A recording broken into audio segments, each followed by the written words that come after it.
The dust was the first thing I noticed.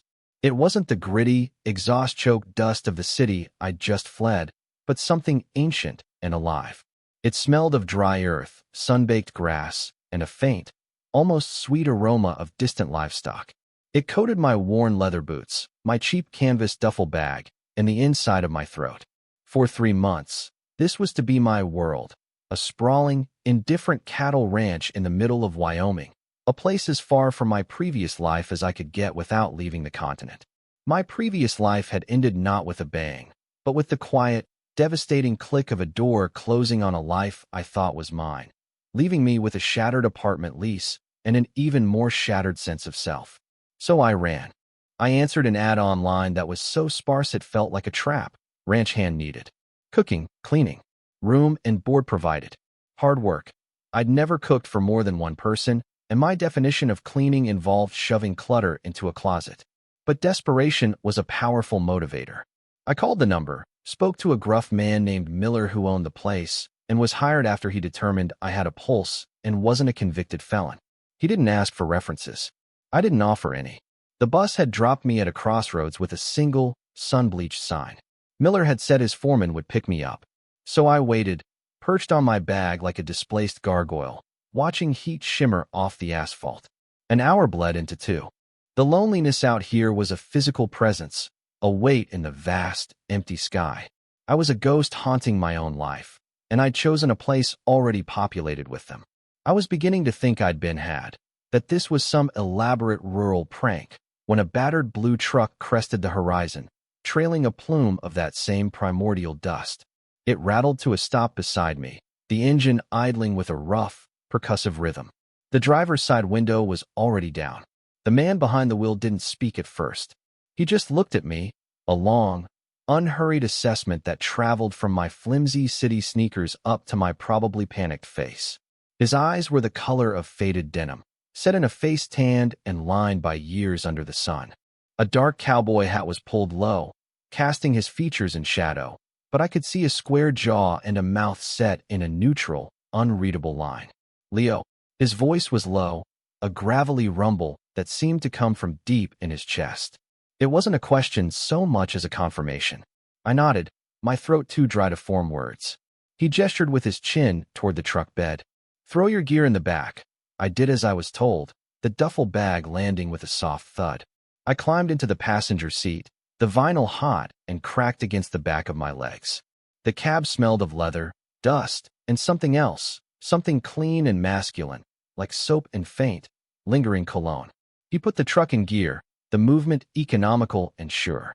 We drove in silence for what felt like an eternity, the landscape scrolling by in an endless panorama of sagebrush and distant, hazy mountains. "Cole," he said finally, not looking at me. His hands were steady on the wheel, his knuckles scarred, his fingers long and capable. "I'm the foreman, Leo," I repeated, feeling stupid. "Right?" You knew that a flicker of something, amusement, maybe, touched the corner of his mouth before disappearing. It was so brief I might have imagined it. That was my first impression of Cole, a man of few words and even fewer expressions. He was a closed book written in a language I couldn't read, and in that moment, surrounded by the crushing emptiness of the plains, I had never felt more alone or more hopelessly out of my depth. He was a part of this landscape, carved from the same stone and baked by the same sun. I was just a tourist, a temporary specter who didn't belong. The ranch itself was a collection of practical, weathered buildings that looked as if they'd grown out of the earth itself. A long, low bunkhouse, a large barn, a series of corrals, and a main house set a little ways off, where I assumed Miller lived. Cole pulled up in front of the bunkhouse and killed the engine. The sudden silence was more profound than the noise had been. "Your room's at the end," he said, nodding toward the building. "Kitchen's in the main part. Breakfast is at 5:30. Dinner's at 7. You're responsible for both, and for keeping the place from falling into ruin. The other hands are Hank and Jimmy. Try to keep out of their way." He delivered these instructions in the same flat, unemotional tone, his gaze fixed somewhere over my shoulder. He got out of the truck, and I scrambled to follow. He was taller than I'd realized, with broad shoulders that strained the fabric of his chambray shirt. He moved with a quiet, deliberate grace, an economy of motion that spoke of years of hard physical labor. He didn't offer to help with my bag. He didn't offer a handshake or a welcome. He just stood there, waiting, a silent, imposing figure against the backdrop of the setting sun. I grabbed my duffel, mumbled a thank you, and retreated into the dim interior of the bunkhouse, feeling his unreadable eyes on my back the entire time. My new life had begun, and its gatekeeper was a man who looked at me as if I were a puzzle he had no interest in solving. My room was little more than a closet with a cot, a small window, and a single nail hammered into the wall to serve as a closet. It was monastic and stark, but it was mine. I dropped my bag and sat on the thin mattress, the springs groaning in protest. Through the thin wall, I could hear the low murmur of voices and a burst of rough laughter. Hank and Jimmy, I presumed. I felt a fresh wave of anxiety. I was an intruder here, a soft city boy playing dress-up in a world of hard men. And at the center of that world was Cole, the stoic foreman whose silence felt more judgmental than any words could be. The days that followed fell into a grueling, monotonous rhythm that was entirely alien to me. I was up before the sun, my hands clumsy and slow as I tried to navigate the cavernous, industrial-style kitchen. I made coffee strong enough to dissolve a spoon, fried bacon until it was blackened, and scrambled eggs into a rubbery mess. The first few mornings, Hank and Jimmy made jokes at my expense. They were a matched set of loud, boisterous energy, full of easy camaraderie that excluded me entirely. Hank was wiry and sharp-featured, with a mean streak in his eyes. Jimmy was younger, softer, mostly just following Hank's lead. Cole never said a word about the food. He'd take his plate, sit at the far end of the long wooden table, and eat methodically, his gaze fixed on his plate. He ate everything I put in front of him, burnt or not. His silence was a strange kind of shield. The others wouldn't push their teasing too far when he was present. His quiet presence commanded a respect that bordered on fear. I started watching him, not out of any particular intention, but because he was the most compelling thing in this vast, empty landscape. He was the center of gravity around which the entire ranch seemed to orbit. From the kitchen window, which looked out over the main yard and the corrals, I had a perfect vantage point. I watched him in the early morning light as he worked with a young, unbroken horse. He wasn't a horse whisperer in the romantic sense. There were no soft murmurs or gentle caresses. It was a language of pressure and release, of quiet, unyielding patience. He moved with the horse, a silent dance of wills, until the animal, tense and trembling, finally lowered its head in acceptance. There was a power in his stillness, a confidence that needed no announcement. I found myself holding my breath as I watched, my dishcloth forgotten in my hand. I started to learn his routines.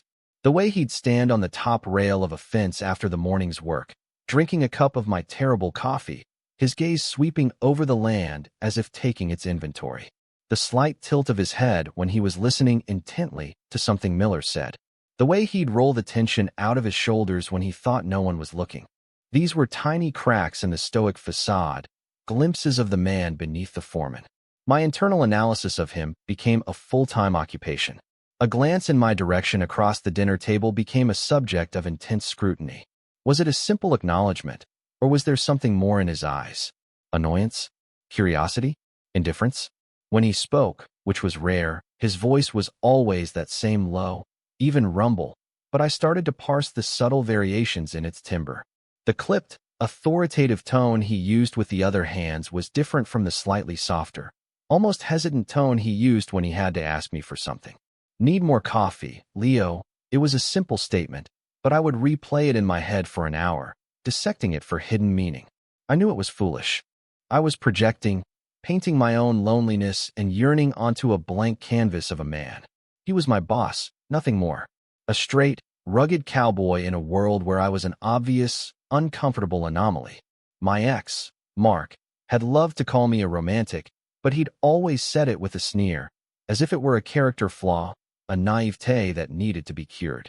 Watching Cole, I felt that same hopeless romanticism stirring, a dangerous and unwelcome weed pushing up through the cracks of my carefully constructed emotional numbness. I started sketching him in a small notebook I'd brought with me. At first, it was just his silhouette against the horizon, the iconic shape of man and hat. Then, I tried to capture the details, The precise line of his jaw, the way his hair curled slightly at his nape where it escaped his hat, the worn, comfortable fit of his jeans. It was a secret, obsessive little ritual. I was trying to understand him by rendering him, to possess some small piece of him on the page since I couldn't in reality. Then came the touches. They were small, fleeting, and utterly devastating. The first time, we were both reaching for the salt shaker in the middle of the table. The backs of our hands brushed, his skin calloused and warm against mine. It was over in a second, a spark of contact that probably meant nothing to him. To me, it was a lightning strike. My entire nervous system lit up. I pulled my hand back as if I'd been burned, my heart hammering against my ribs. I chanced to look at him, but his expression was unchanged, his attention already back on his food. I told myself it was an accident. Of course it was an accident. A few days later, I was carrying a heavy crate of supplies from Miller's truck into the kitchen. I stumbled on the uneven porch step, the crate slipping from my grasp. Before I could fall, a hand landed firmly on the small of my back, steadying me. It was Cole. His touch was solid, impersonal, a purely practical gesture to prevent me from breaking my neck and spilling a month's worth of canned beans.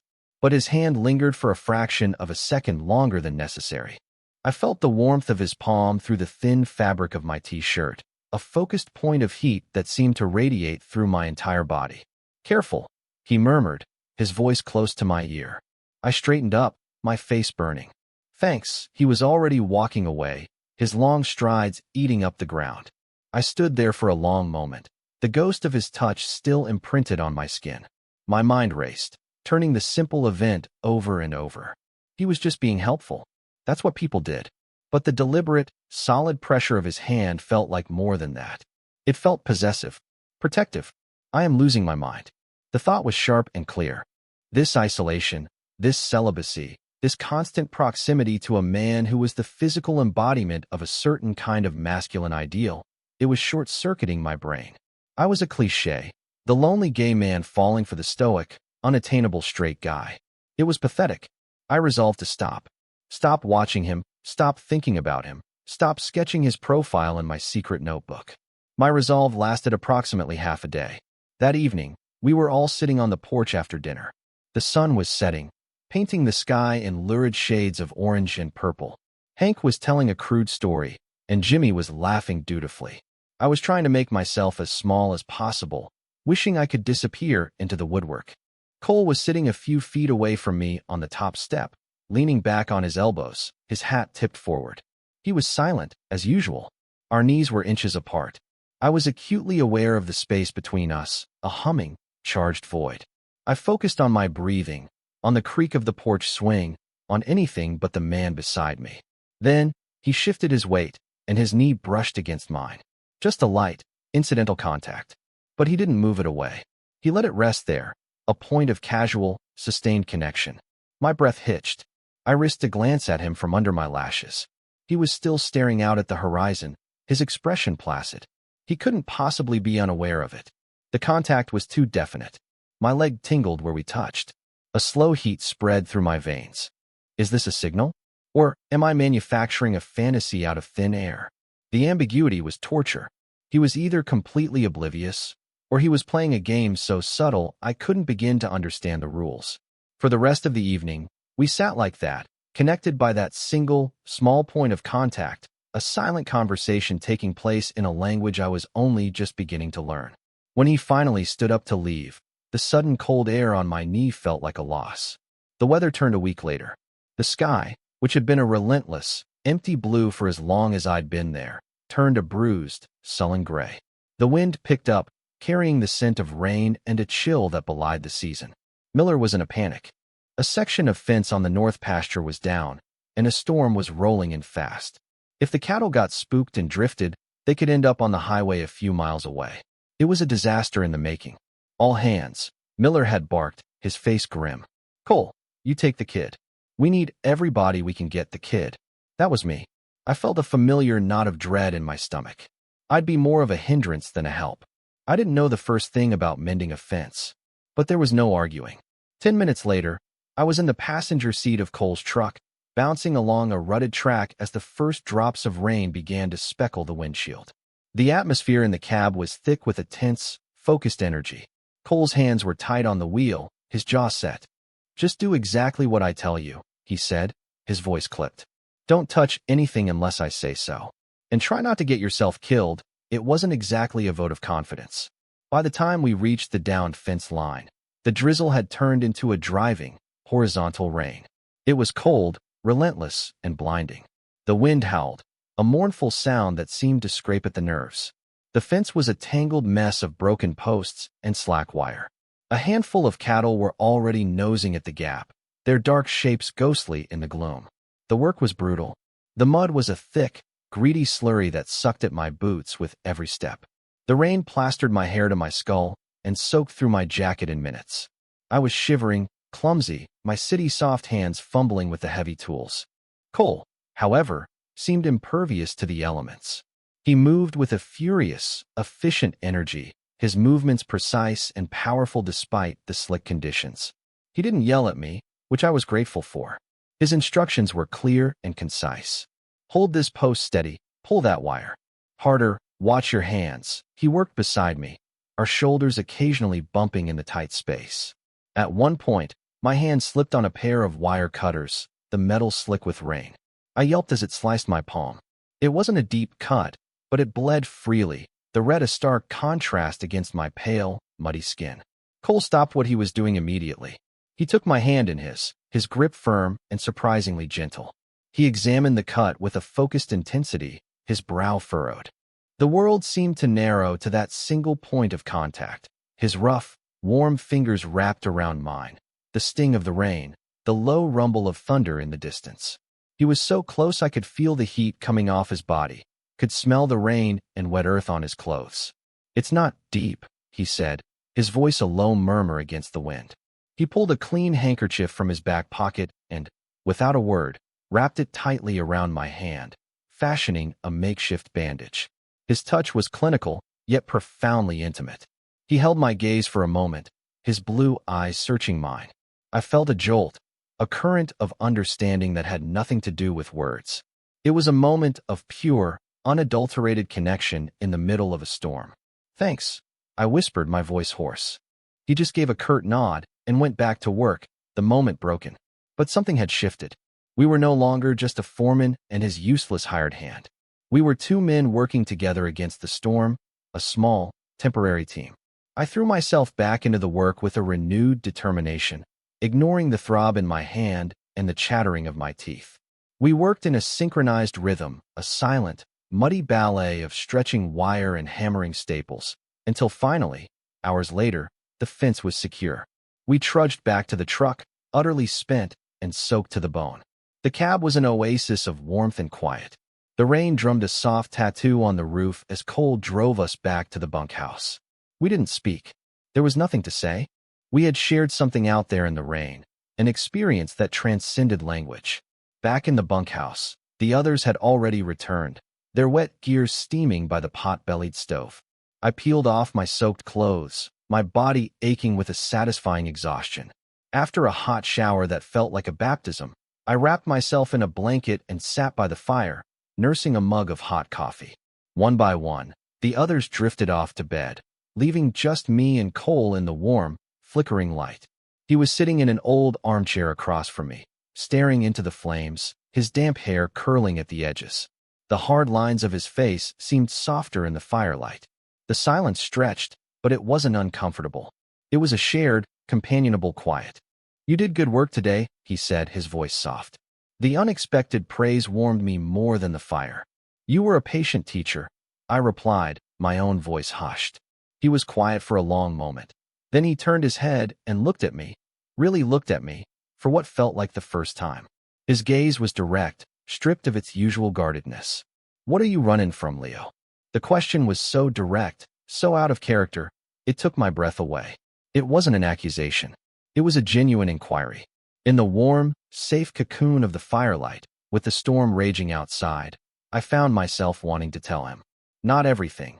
Not the messy, humiliating details of Mark leaving me for someone older, richer, more established. But something of the truth. A life that didn't fit anymore, I said, looking down at my mug. I think I was trying so hard to be someone I wasn't that I forgot who I was. I needed space. To be somewhere quiet. He nodded slowly, as if that made perfect sense. He didn't press for more. He respected the boundaries of my vague confession. We sat in silence for a while longer, the only sounds the crackle of the fire and the howl of the wind outside. A new kind of understanding had formed between us, forged in the mud and rain. He saw me, not as the kid or the incompetent city boy, but as a person. And I saw a glimpse of him, too, the quiet, steady man beneath the stoic foreman's mask. When he finally stood to go to bed, he paused by my chair. "Get some rest," he said. A hand briefly squeezed my shoulder, a gesture of solidarity, of comfort. And then he was gone, leaving me alone with the dying embers and a heart that felt dangerously, terrifyingly full. The aftermath of the storm was a strange sort of peace. The air was washed clean, and the ranch seemed to glitter in the bright, clear sunlight. The dynamic in the bunkhouse had shifted, too. Hank and Jimmy still treated me like an outsider, but their teasing had lost its edge. They had seen me work, seen me pull my weight, and a grudging respect had taken root. More importantly, the invisible wall between me and Cole had crumbled. Our interactions were still brief, still mostly nonverbal, but they were charged with a new significance. A shared look across the yard, a small smile that actually reached his eyes when I managed to cook a decent meal. He started seeking me out, in his quiet way. He'd find me on the porch in the evenings and just sit with me, not talking, just sharing the space as we watched the stars emerge in the vast, ink-black sky. It was a courtship conducted in silence, a language of proximity and shared gazes. My sketchbook became filled with more than just his profile. I drew his hands, calloused and strong, as they mended a leather bridle. I drew the back of his neck, the way his muscles tensed when he lifted something heavy. I was documenting my obsession, my yearning a tangible thing in charcoal and paper. The tipping point came on a Saturday night. Miller paid us our weekly wages, and Hank and Jimmy decided to drive into the nearest town, a dusty collection of buildings an hour away, to drink them. They invited Cole, but he declined with a shake of his head. They didn't even bother asking me. As they rattled off in their truck, Hank leaned out the window. "Don't you two have too much fun?" he yelled, his voice dripping with a sneering insinuation that was impossible to miss. He winked, a gesture of pure malice. "Wouldn't want you to get lonely." A hot, sick feeling washed over me. It was the same veiled homophobia I'd dealt with my whole life, the kind that plants a seed of shame and fear. I froze, my old instincts screaming at me to retreat, to make myself small, to pretend I hadn't heard. I braced myself for Cole to laugh it off, or worse, to move away from me, putting a physical distance between us to repudiate the association. He did neither. He didn't even look at Hank. His eyes were fixed on me, and then his expression hardened. A cold, dangerous stillness came over him. He turned his head slowly, his gaze pinning Hank in the truck window. He didn't say a word. He didn't have to. The look on his face was a threat, a promise of violence so potent it was almost a physical blow. Hank's smirk faltered. He looked away, mumbled something to Jimmy, and the truck sped off, leaving a cloud of dust in its wake. The silence that followed was heavy, charged. Cole's quiet, savage defense of me, of us, left me breathless. He had drawn a line in the sand. He had claimed me, in a way, in front of the others. My heart was pounding, a frantic drum against my ribs. I'm falling in love with him. The thought ambushed me. It wasn't a question anymore. It was a fact, as solid and real as the ground beneath my feet. And it was terrifying. Later that evening, the tension was a living thing between us. I couldn't settle. I ended up in the stables, the air thick with the sweet, earthy smell of hay and horse. I was running a brush over the flank of a gentle old mare, the repetitive motion a soothing balm on my frayed nerves. I didn't hear him approach. One moment I was alone.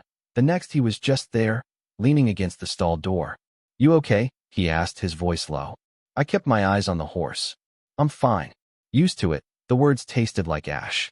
I hated the victimhood in them. "You shouldn't have to be," he said, and there was a rough anger in his voice that was startling. It was an anger on my behalf. I finally turned to look at him. He was watching me with an intensity that made my skin prickle. The soft, golden light of the stable lamp illuminated the sharp planes of his face, casting his eyes in deep shadow. "Thank you." I said, my voice barely a whisper. For back there, he just shrugged, as if defending my honor was the most natural thing in the world. He pushed off the door and took a step closer. The space between us shrank, became thick with unspoken words, with months of pent-up longing. He stopped barely a foot away. I could feel the heat of his body, see the faint pulse beating in the strong column of his throat. "He bother you often?" he asked, his gaze unwavering. It was the same question as before, but the context was entirely different. This wasn't just about Hank. This was about everything. About the looks, the touches, the shared silences. He was asking for something, asking me to confirm that this thing between us was real. My mouth was dry. I couldn't speak. I could only shake my head, a small, jerky movement. His eyes searched mine, looking for something. Permission? Confirmation? I didn't know. He was so close. All I had to do was lean forward. All he had to do was close the distance. But we just stood there, frozen, two celestial bodies caught in each other's orbit, the gravitational pull almost too strong to resist. The air crackled. The moment stretched into an eternity, a question hanging unanswered in the hay-scented air. He took a half-step back, breaking the spell, and the opportunity was lost. "Night, Leo," he murmured, and then he was gone, leaving me trembling in the dim light, my heart aching with the weight of what had almost happened. The next day was an exercise in exquisite torture. The unresolved tension from the night before clung to us like a shroud. We avoided each other's eyes, moved around each other with a stilted, awkward formality. The air was so thick with unspoken feelings I felt like I was suffocating. Every time we were in the same room, the energy was electric, a storm gathering just offshore. I was jumpy, my nerves shot. I dropped a plate in the kitchen, shattering it on the floor. I burned the toast. I couldn't think straight. All I could see was his face in the lamplight of the stable. All I could feel was the agonizing pull between us. I had to get away. I fled the bunkhouse in the late afternoon, needing air, needing space. I ended up on the porch of the main house, where a loose floorboard had been annoying Miller for weeks. I found a hammer and some nails in the workshop, needing a simple, physical task to quiet the frantic monologue in my head. Fix something. Make something right. I was on my knees, fumbling with a nail, my hands shaking slightly. I couldn't get it to set right. My frustration mounted with every failed hammer strike. It was a stupid, simple task, and I couldn't even manage it. It felt like a metaphor for my entire life. A shadow fell over me. I didn't have to look up to know who it was. The scent of him, that unique combination of sun, leather, and soap, announced his presence before he made a sound. I felt his proximity like a change in barometric pressure. "Here." Cole's voice was a low rumble right beside me. "Let me." He crouched down, his thigh brushing against my shoulder. The contact was electric, a jolt that went straight through me. He took the hammer from my unresisting fingers, his knuckles grazing mine. His hands were so sure, so competent. He set the nail with one deft tap and drove it home with two more powerful, efficient strikes. Thump, thump. It was done. He didn't move away. He stayed there, crouched beside me, the two of us enclosed in a small, intimate bubble. I could hear him breathing, a slow, steady rhythm. I finally forced myself to look at him. His face was close, so close I could see the flecks of gold in his blue eyes. His gaze was intense, searching. It felt like he was looking straight into my soul, seeing all the fear and longing I kept hidden there. My heart is going to beat its way out of my chest. The thought is a frantic bird trapped in my ribs. Time slows down, stretches, becomes thick like honey. This is it. This is the moment where everything changes. I dropped the box of nails. They scattered across the wooden planks with a series of sharp clatters. The sound broke the spell, and I flinched, leaning down to gather them. As I straightened up, he moved, blocking my path. I was trapped, my back pressed against the porch railing, Cole's body a solid wall in front of me. He rose to his full height, looming over me. His gaze dropped from my eyes to my mouth. It was a deliberate, Shangala move that made the air rush from my lungs. My lips parted on a silent, indrawn breath. He saw the invitation. He knew. Slowly, deliberately, he raised his hand. I watched it, mesmerized, as it moved through the space between us. I expected him to touch my face, my hair. Instead, he set his hand flat on my chest, right over my hammering heart. His palm was warm and heavy, a brand against my thin shirt.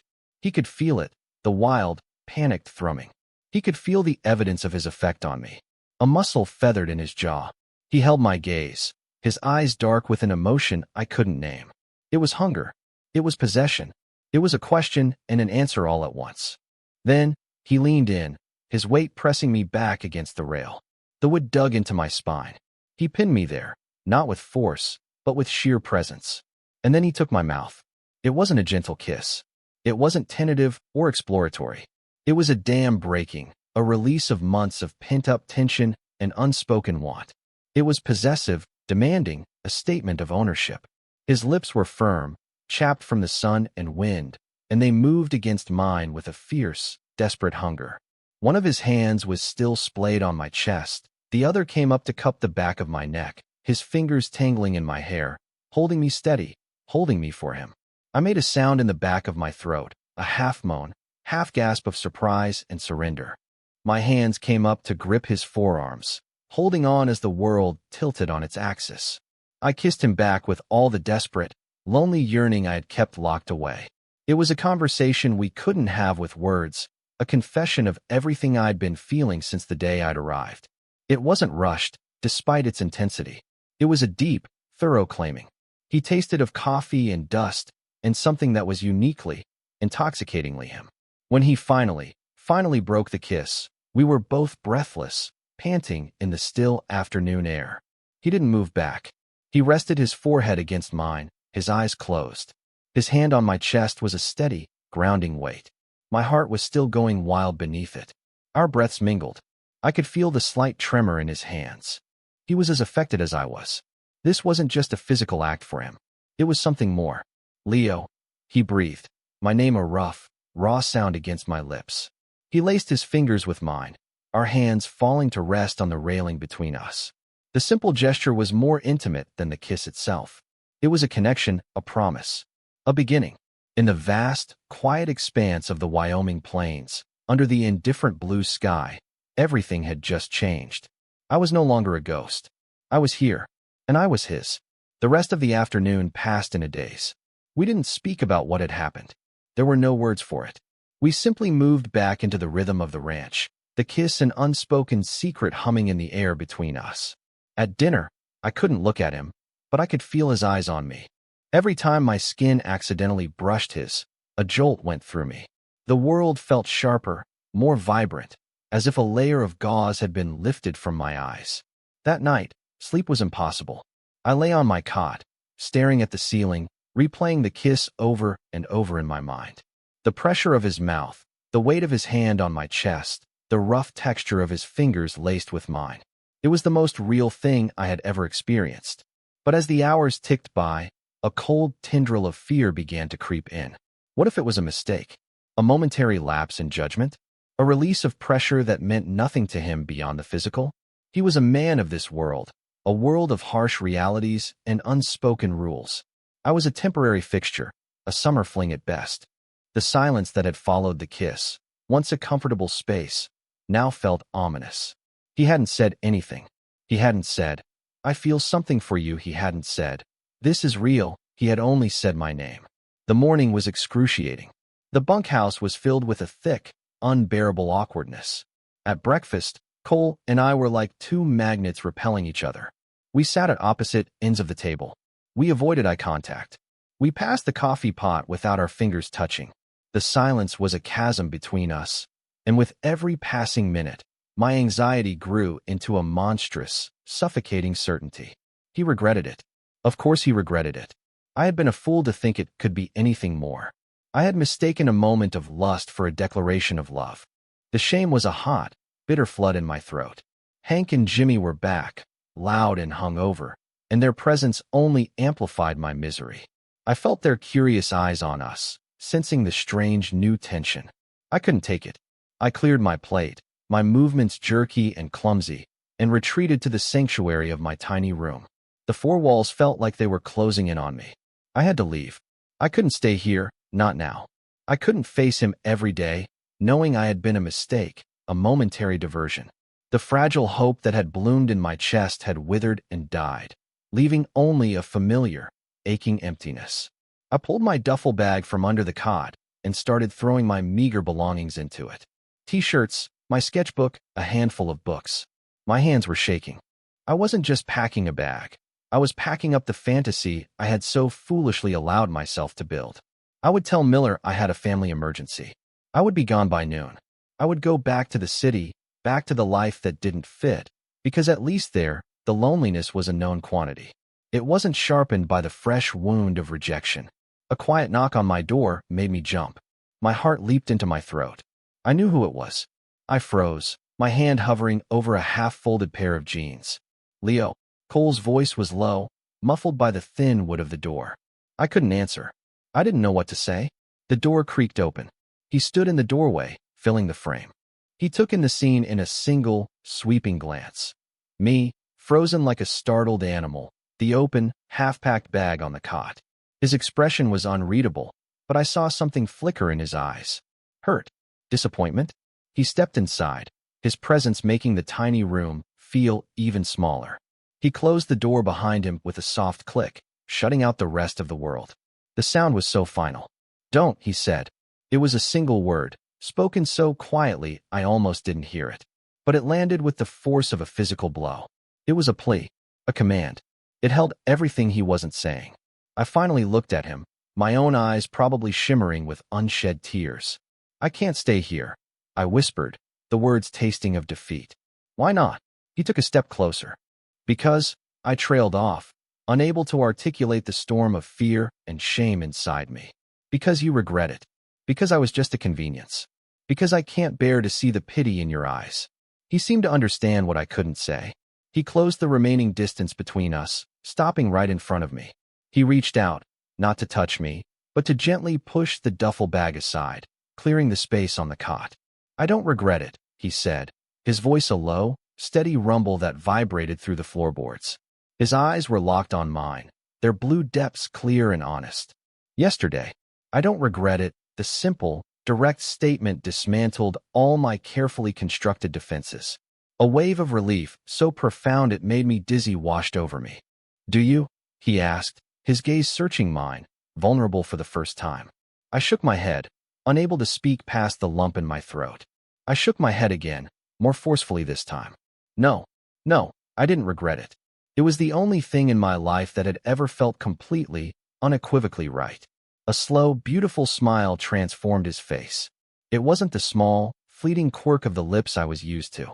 This was a real smile, one that reached his eyes and crinkled the corners, erasing the harsh lines of worry and tension. He reached out and cupped my jaw, his thumb stroking my cheek. The calloused skin was an abrasive, wonderful comfort. "Good," he breathed. He leaned in and kissed me again, and this time, there was no desperation, no fierce hunger. It was a kiss of pure reassurance. It was soft and slow and deeply, deeply tender. It was a promise. "You're not a mistake. This is real. Stay." And I knew, with a certainty that settled deep in my bones, that I would. The atmosphere on the ranch underwent a seismic shift. Our secret wasn't a secret for long. We didn't make a grand announcement. We didn't have to. The way Cole's hand would find the small of my back as we walked to the barn, the way he'd look at me across the dinner table, the easy intimacy that now existed between us. It was a language everyone understood, even if they didn't have the words for it. Jimmy, to his credit, seemed unfazed. He was a live-and-let-live kind of person, and as long as the coffee was hot and breakfast was on time, he didn't much care about anyone else's business. Hank was another story. His homophobia, once veiled in snide comments, now became a sullen, resentful silence.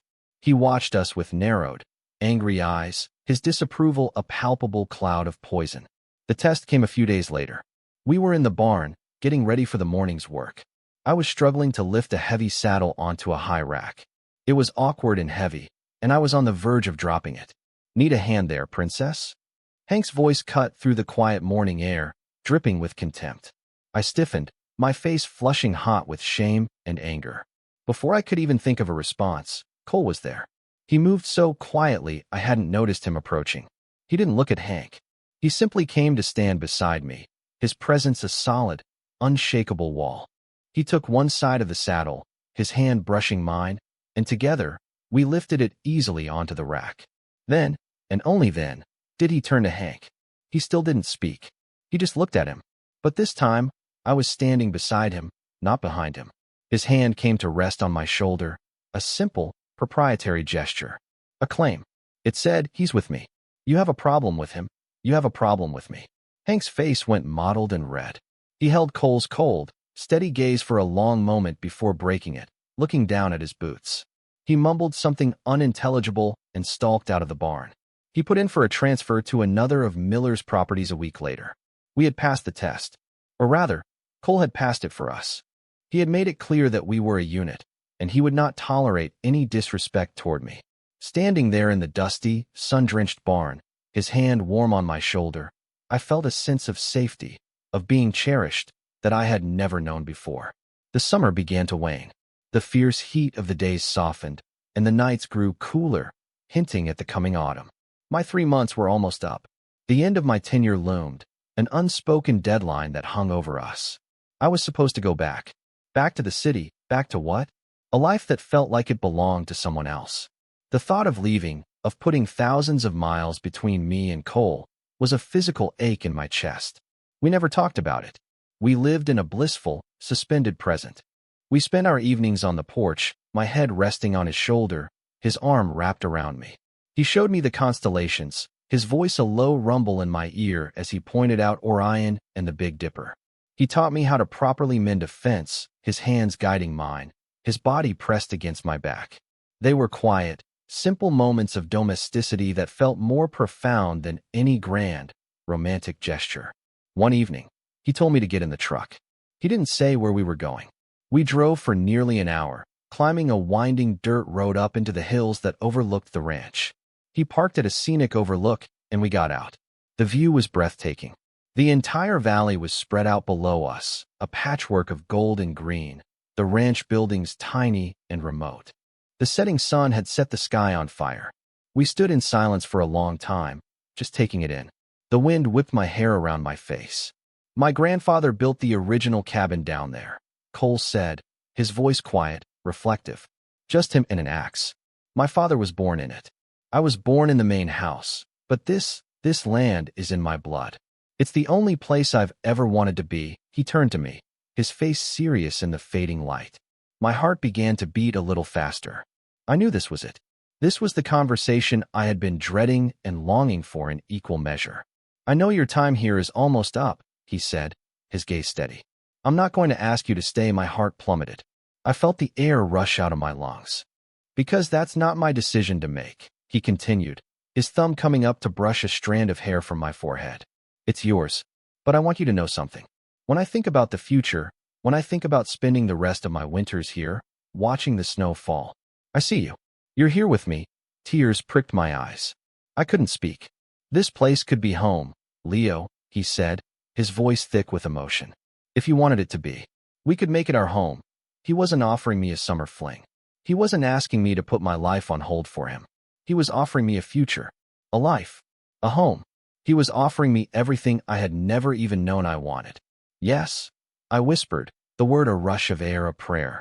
"Yes." His smile was like the sun rising. He pulled me into his arms, holding me so tightly I could barely breathe. I buried my face in his neck, inhaling his scent, trying to memorize the solid, real feel of him. He was my anchor. He was my home.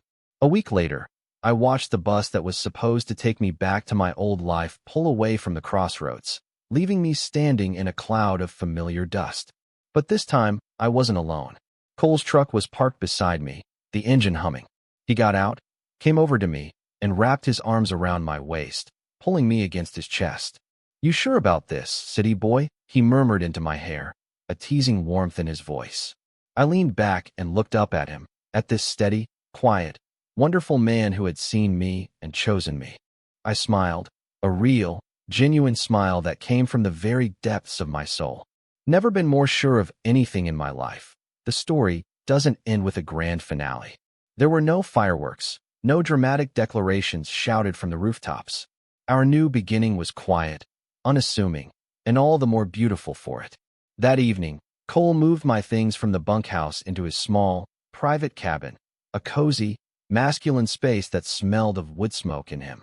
It was a simple act, carrying my worn duffel bag across the yard, but it felt like a sacred procession. The next morning, I woke up not to the lonely confines of my cot, but to the warmth of Cole's body curled around mine. The early morning light was filtering through the window, painting stripes across the wooden floor. For the first time in years, I woke up without a knot of anxiety in my stomach. I felt safe. I felt peaceful. I slipped out of bed, careful not to wake him, and went to make coffee. The motions were familiar now, but the context was entirely new. This wasn't a job anymore. This was my kitchen, our kitchen. I stood by the window, sipping my coffee, watching the sun rise over the mountains. The same mountains that had once seemed so intimidating and indifferent now felt like a protective embrace. I heard a floorboard creak behind me.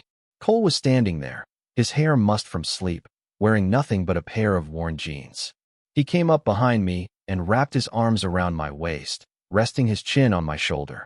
We stood like that for a long time, watching the day begin, his steady breathing a comforting presence at my back. His hands found mine, our fingers lacing together naturally, a perfect fit. I had come to this ranch a hollowed-out shell, a man running from the wreckage of his life. I was just looking for a place to hide, a place to be invisible while I tried to piece myself back together. I never expected to find a home. I never expected to find love. But love, I was learning, wasn't always a loud, dramatic affair. Sometimes it was quiet. Sometimes it was as steady and patient as a man waiting for a wild horse to trust him. Sometimes it snuck up on you in the silence between words, in a shared glance across a crowded room, in the simple, grounding weight of a hand on your chest. I looked out at the vast, beautiful landscape, at the endless sky, at the life that was stretching out before me. I was no longer an observer of my own life. I was a participant. I wasn't running from something anymore. I had found what I was running to all along. I turned my head, pressed a kiss to Cole's stubbled cheek, and felt the deep, bone-deep certainty that I had, finally, come home.